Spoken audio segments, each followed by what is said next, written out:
Good morning बच्चों। आज translation में हम दिस दैट दीज दोस के सेंटेंसेस तीनों टेंसेस मतलब प्रेजेंट टेंस, पास्ट टेंस और फ्यूचर टेंस में सीखेंगे।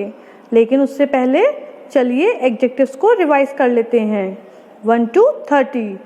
एबल कुशल, एक्टिव फुर्तीला, अलर्ट सचेत, ऑल सभी, एंशियंट प्राचीन, एंग्री नाराज, आर्टफुल चालाक, बैड बुरा, बैलेंस्ड संतुलित, बॉल्ड गंजा, बेसिक मूलभूत या बुनियादी, ब्यूटीफुल सुंदर, बेस्ट सबसे अच्छा, बिग बड़ा, बिटर कड़वा, ब्लैंक कोरा, ब्लाइंड अंधा, ब्राइट चमकीला, ब्रॉड चौड़ा, बुशी झाड़ीदार, बिजी व्यस्त, केयरफुल सावधान, केयरलेस लापरवाह, चीप सस्ता, क्लीन साफ, क्लेवर चालाक, क्लाइमेटिक जलवायु संबंधी, कोल्ड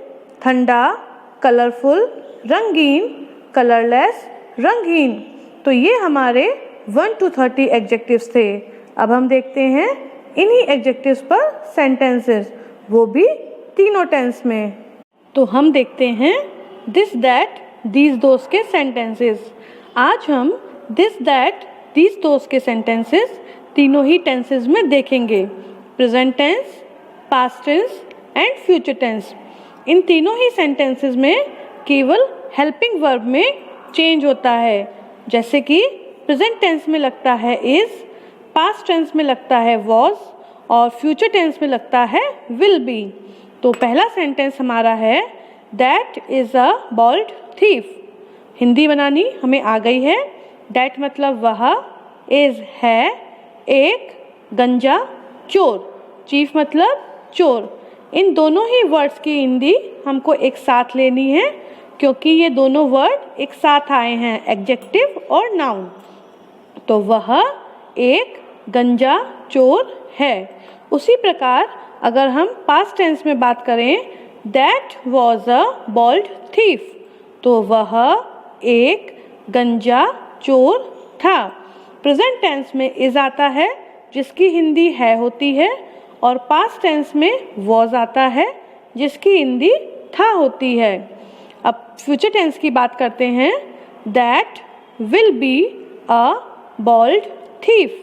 तो दैट की पता है हमको, अ बॉल्ड थीफ। इन सारे शब्दों की हिंदी हमको पता है। विल बी की हिंदी होती है होगा या फिर होगी। तो वह एक गंजा चोर होगा।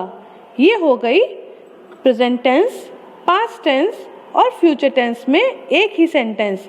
That is a bold thief, that was a bold thief और that will be a bold thief. अब देखते हैं second sentence, this is a beautiful doll. ये हमारा प्रेजेंट टेंस का सेंटेंस है। This was a beautiful doll, ये है पास्ट टेंस का, क्योंकि इसमें इज लगा है तो ये प्रेजेंट टेंस का है, इसमें वॉज लगा है तो ये पास्ट टेंस का है।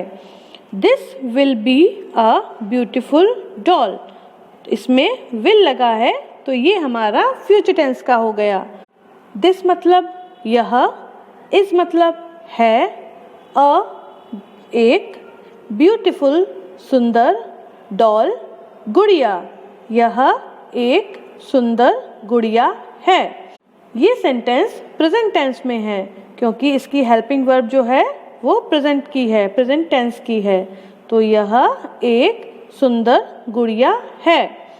This was a beautiful doll, इसमें केवल जो चेंज हुआ है वो हमारे हेल्पिंग वर्ब में हुआ है, जो कि है वॉज, और वॉज की हिंदी होती है था। तो यह एक सुंदर गुड़िया थी। अब गुड़िया जो होता है वो स्त्रीलिंग होता है, इसीलिए हम इसमें थी लगाएंगे। वॉज की हिंदी या तो था होती है या फिर थी, वो हमको सेंटेंस के अकॉर्डिंग लगाना पड़ता है। This will be a beautiful doll.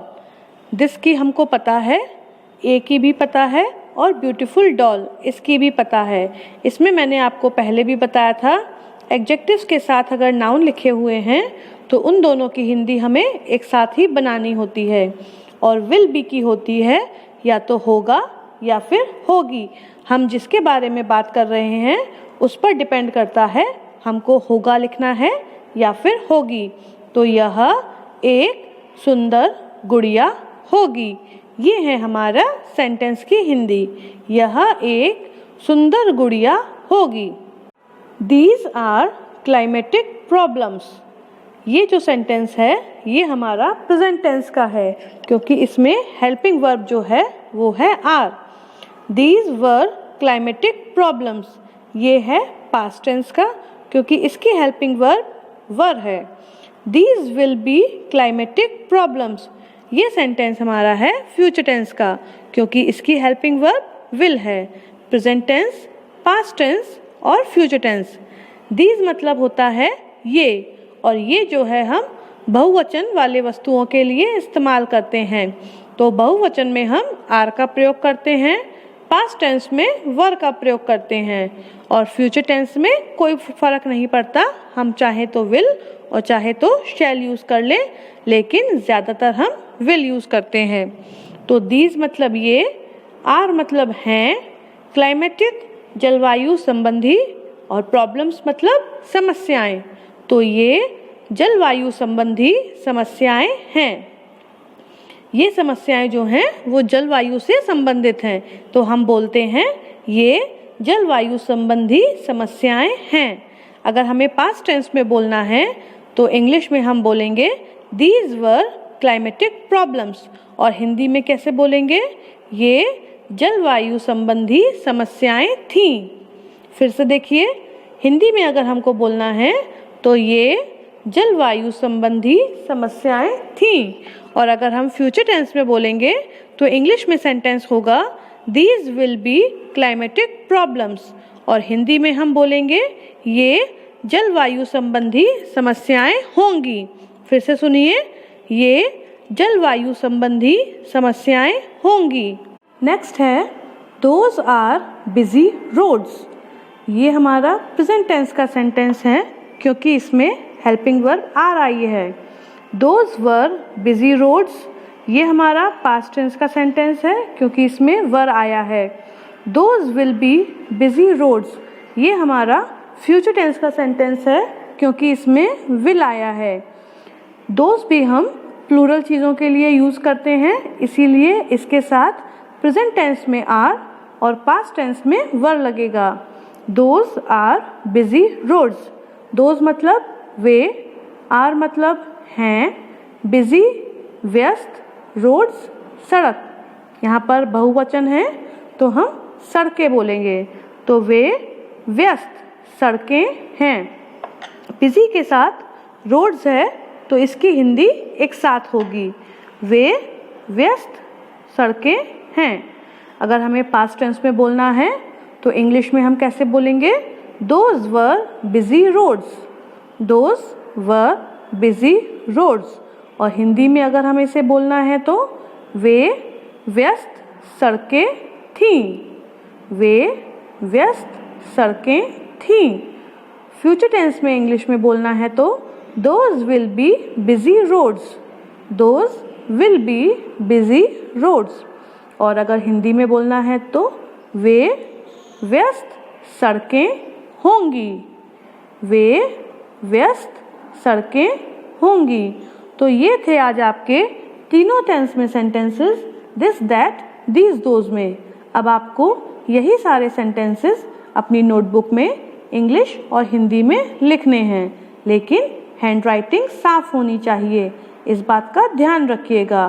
तो फिर आज के लिए बाय बाय।